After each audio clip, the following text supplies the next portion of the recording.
organisasi tentang perekrutan pengurus OSIS baru, khususnya ketua dan wakil ketua OSIS periode tahun ajaran 2024-2025 ya. Oke, dalam rangka mensukseskan program pemilihan OSIS 2024-2025, maka Ibu Guru akan memberikan pemahaman materi terlebih dahulu tentang OSIS itu seperti apa sih.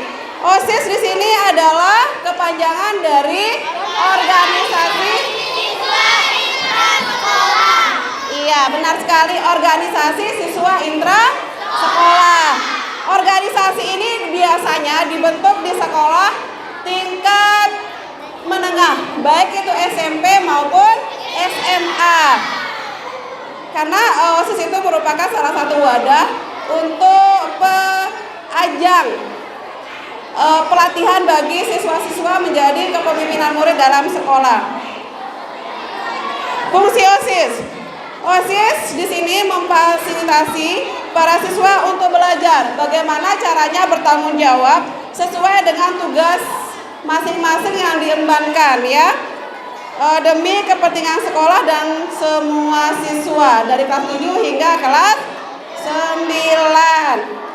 Di OSIS juga memiliki fungsi sebagai pendorong berkembangnya kemampuan dan kreativitas siswa.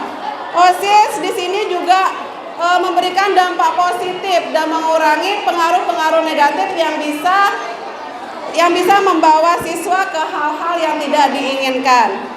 Sedangkan untuk tujuan OSIS di sini memberikan fasilitas kepada para siswa untuk menyalurkan harapan dan keinginannya, mengekspresikan kreativitasnya, dan juga ikut berpartisipasi untuk hal-hal yang positif. Tujuan menjadi OSIS di sini yang pertama tentunya adalah mengasah jiwa kepemimpinan ya, karena kalian diajarkan bagaimana memimpin sebuah organisasi yang skupnya kecil dulu ya, yaitu OSIS ya. Terus yang kedua, meningkatkan kemampuan manajemen kalian. Manajemen di sini berarti tata kelola, bagaimana cara kalian mengelola aset-aset yang dimiliki oleh OSIS yang bertujuan untuk dimanfaatkan sebagai kekuatan kalian di dalam menjalankan kegiatan-kegiatan atau program-program yang sudah direncanakan oleh pengurus OSIS. Terus yang ketiga, pengalaman organisasi tentunya ya. Ada yang tahu pengalaman organisasi seperti apa sih? Iya, pengalaman organisasi. Bagaimana kalian berkumpul dengan beberapa orang, menyatukan konsep kalian sehingga menjadi sebuah keluarga yang bisa menjalankan fungsi kalian sebagai pengurus OSIS, tergantung dari jenis bagian-bagian yang sudah ditentukan. Ada yang jadi ketua, ada yang jadi wakil ketua, ada yang jadi sekretaris, ada yang menjadi bendahara, koordinator kegiatan, kerohanian, kesiswaan, dan yang lainnya ya. Jadi pengalaman bagi kalian, bagaimana kalian mengungkapkan keinginan-keinginan kalian, cita-cita kalian di dalam sebuah organisasi ya. Terus yang keempat, tentunya adalah kolaborasi. Tahu kolaborasi apa? Kolaborasi itu, iya benar sekali, kolaborasi itu adalah kerja sama. Di sini di dalam sebuah organisasi kalian kan berkumpul dengan berbagai macam karakter, berbagai macam keinginan, berbagai macam latar belakang sosial. Nah, di dalam organisasi itu kalian diajarkan, kalian bersatu sebagai sebuah wadah yang tentunya di dalam mensukseskan kegiatan harus adanya kerja sama. Kalau kalian tidak bisa kerja sama, sekuat apapun, sepower apapun, secerdas apapun seseorang, kalau tidak ada kerjasama dengan yang lain, itu mustahil akan bisa berhasil. Jadi dibutuhkanlah kerjasama semua orang. Nah, di sini kita diajarkan menurunkan ego, kita menerima pendapat orang lain, kita mendengar keluh kesah orang lain, sehingga kita akan mendapatkan namanya sebuah kesepakatan atau keputusan. Berikutnya berperan lewat program kerja. Nah, masing-masing si atau seksi nanti kepemimpinan, ide-ide ya. Nah, ide-ide ini dituangkan dalam sebuah program OSIS ya. Ada yang kerohanian, ada bela negara, ada olimpiade dan yang lainnya. Nah, berikutnya adalah sejarah OSIS tentang secara singkat. OSIS sebelumnya di tingkat SMP dan SMA terdapat beberapa jenis dan bentuk ya. Tapi sekarang kita semua rata-rata menggunakan OSIS sebagai sebuah loyalitas dari semua anggotanya. Adapun rangkaian acara perekrutan anggota OSIS baru SMP Negeri 1 AIMEL untuk tahun ajaran 2024-2025. Yang pertama adalah pendaftaran bakal calon ketua dan wakil ketua. Itu dilaksanakan pada tanggal 7 hingga 11 September 2024 dengan persyaratan yang pertama tentunya adalah siswa-siswi SMP Negeri 1 AIMEL khususnya yang kelas 8 ya.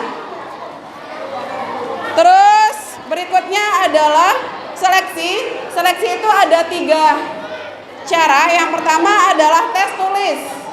Ya, tes tulis itu tentang pengetahuan umum dan kepemimpinan. Dilanjutkan dengan tes baca Al-Quran. Setelah tes baca Al-Quran maka dilanjutkan dengan tes wawancara. Selanjutnya setelah seleksi maka ada pengumuman siapa saja yang berhak menjadi bakal calon ya sebagai calon ketua dan wakil ketua OSIS. Setelah itu ya ditentukanlah siapa saja paslon yang bisa mengikuti kompetisi pemilihan OSIS selanjutnya setelah melalui tahapan-tahapan yang Ibu sebutkan tadi, yang ketiga itu ya. Setelah itu dilanjutkan dengan pencabutan nomor urut paslon. Ya, nomor urut paslon nanti diundi ya di panggung upacara. Setelah itu dilanjutkan sosialisasi masing-masing dari kandidat tentang apa tujuan mereka mengikuti pemilihan ketua dan wakil ketua OSIS bersama tim yang dibentuknya. Setelah itu dilanjutkan dengan penyampaian visi misi dari masing-masing kandidat. Itu dilakukan juga di lapangan upacara. Setelah adanya penyampaian visi misi, maka dilanjutkan dengan debat kandidat. Nanti secara terbuka ya. Debat kandidat yang akan dilakukan itu secara terbuka. Jadi anak-anakku nanti semua bisa menonton dan juga bisa menanyakan sampai mana keseriusan dari calon ketua dan wakil ketua OSIS untuk memimpin OSIS SMP Negeri 1 AIMEL 1 tahun ke depan, yaitu 2024-2025. Setelah debat kandidat maka ada masa reses. Ya, masa reses ini adalah masa pendinginan. Yang kemarin pada kampanye, pada debat, pada begini nanti ada diberikan waktu untuk pendinginan masing-masing calon ketua dan wakil ketua.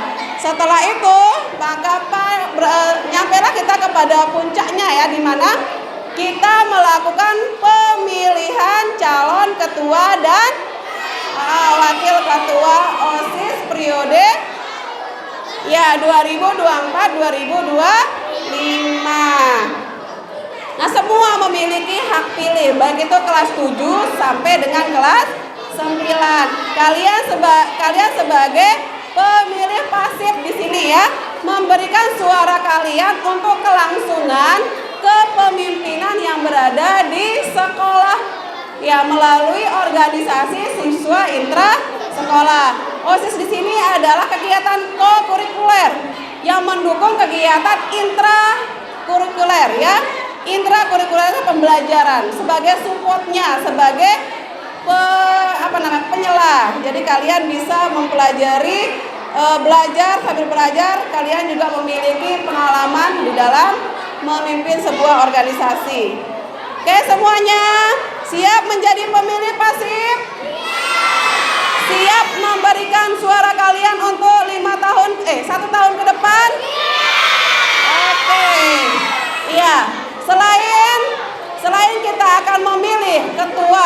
wakil ketua OSIS, kita juga akan memilih pengurus OSIS yang membantu kinerja dari OSIS ya, dari ketua dan wakil ketua OSIS. Tadi sudah Ibu ungkapkan bagaimana OSIS itu, sebagaimana organisasi itu menempa kalian berkolaborasi, ya, bekerja sama, memanajemen sebuah kegiatan. Nah, itu kalian akan diberikan kesempatan untuk semua itu membangkitkan potensi kepemimpinan yang kalian miliki masing-masing ya.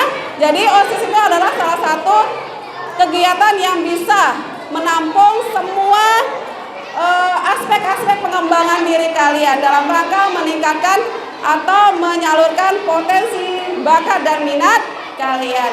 Oke, kalau begitu sudah pada daftar enggak untuk pengurus ini? Ada yang sudah daftar? Belum ya? Kami terima pendaftaran mulai hari ini. Silakan hubungi panitia ya, yaitu pengurus OSIS yang sekarang. Terakhir ya.